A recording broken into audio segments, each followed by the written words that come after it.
اعوذ باللہ من الشیطان الرجیم بسم اللہ الرحمن الرحیم۔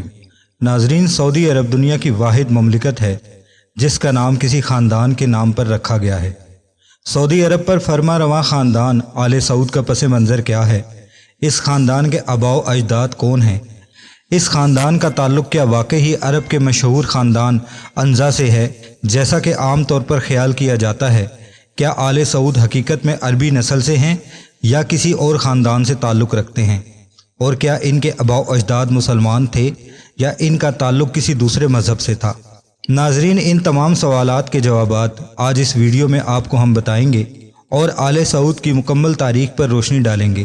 مگر ویڈیو میں آگے بڑھنے سے پہلے ہم آپ سے گزارش کرتے ہیں کہ ہمارے چینل کو سبسکرائب کر لیں اور بیل آئیکن کے بٹن کو دبا دیں تاکہ اس طرح کی انفارمیٹک ویڈیو کا نوٹیفیکیشن آپ کو بر وقت ملتا رہے۔ ناظرین، سال 851 ہجری میں قبیلہ عنزا کی ایک شاخ المسائک سے تعلق رکھنے والے کچھ افراد نے ایک تجارتی کارواں تشکیل دیا جس کا مقصد عراق سے غذائی اجناس خرید کر انہیں نجد لے جانا تھا۔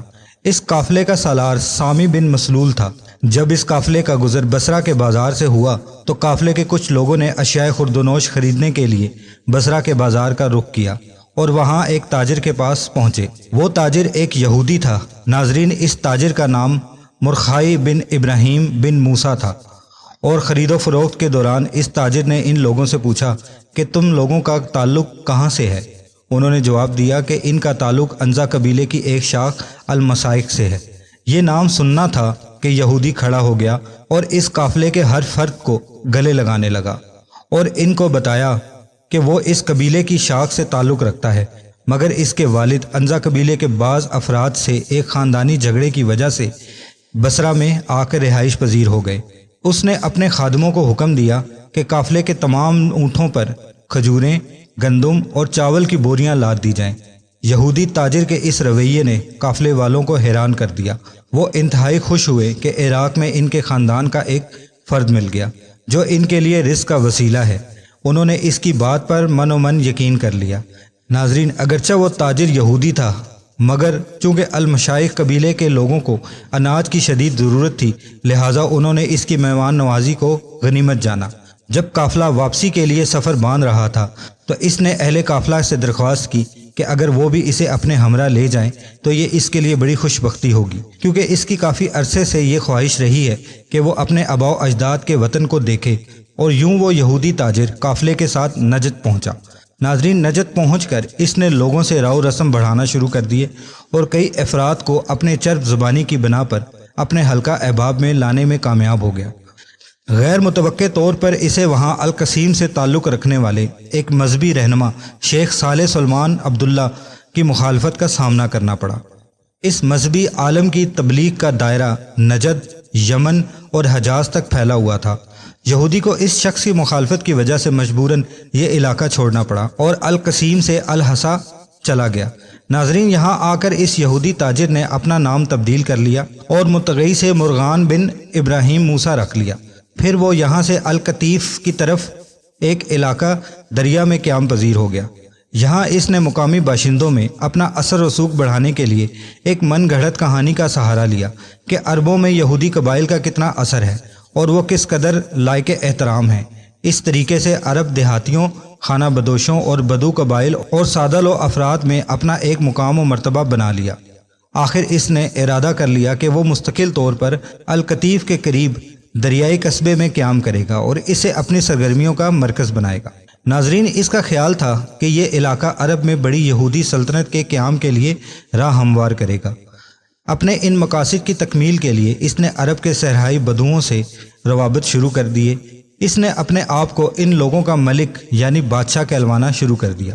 ناظرین، اس موقع پر دو قبائل، قبیلہ عجمان اور قبیلہ بنو خالد، اس یہودی کی اصلیت کو جان گئے تھے اور یہ فیصلہ کیا کہ اس فتنے کو یہیں ختم کر دیا جائے۔ دونوں قبائل نے باہم اس کے مرکز دریا پر حملہ کیا اور اس قصبے کی اینٹ سے اینٹ بجا کر رکھ دی، جبکہ مرتغی جان بچا کر بھاگ گیا۔ ناظرین، العارض کے نزدیک المالی بیت الخصبہ کے نام سے ایک فارم میں اس نے پناہ لی۔ یہی العارض آج ریاض کے نام سے جانا جاتا ہے۔ سعودی عرب کا دارالخلافہ ہے۔ مرتغی نے اس فارم کے مالک جو بہت بڑا زمیندار تھا، اس سے درخواست کی کہ وہ اسے پناہ دے۔ فارم کا مالک اتنا مہمان نواز تھا کہ اس نے مرتغائی کی درخواست قبول کر لی، اسے اپنے پاس پناہ دی، مگر مرتغائی کو اپنے میزبان کے پاس ٹھہرے ہوئے 1 ماہ بھی نہیں گزرا تھا، اس نے اپنے محسن اور اس کے اہل خانہ کو قتل کر دیا اور بہانہ کیا کہ ان کو ڈاکوؤں نے قتل کیا ہے۔ اس نے اس کے ساتھ یہ بھی دعویٰ کیا کہ اس افسوسناک واقعے سے قبل اس زمیندار نے اس کو تمام جائیداد بیچ دی ہے اور اس نے یہ تمام جائیداد زمیندار سے خرید لی تھی، لہٰذا اس کا یہ حق بنتا ہے کہ وہ یہاں ایک بڑے زمیندار کی حیثیت سے رہے۔ ناظرین، مرتغائی نے اس جگہ پر قبضہ کرنے کے بعد اس جگہ کا نام تبدیل کر کے اپنے پرانے کھوئے ہوئے علاقے کے نام پر رکھ دیا اور غصب شدہ زمین پر فوراً ایک مہمان خانہ تعمیر کروایا جس کا نام اس نے مصافہ رکھا۔ یہاں پر رہتے ہوئے آہستہ آہستہ اس نے اپنے مریدوں کا ایک حلقہ بنا لیا، جنہوں نے لوگوں کے درمیان یہ غلط طور پر مشہور کرنا شروع کر دیا کہ مرتغائی ایک مشہور عربی شیخ ہے۔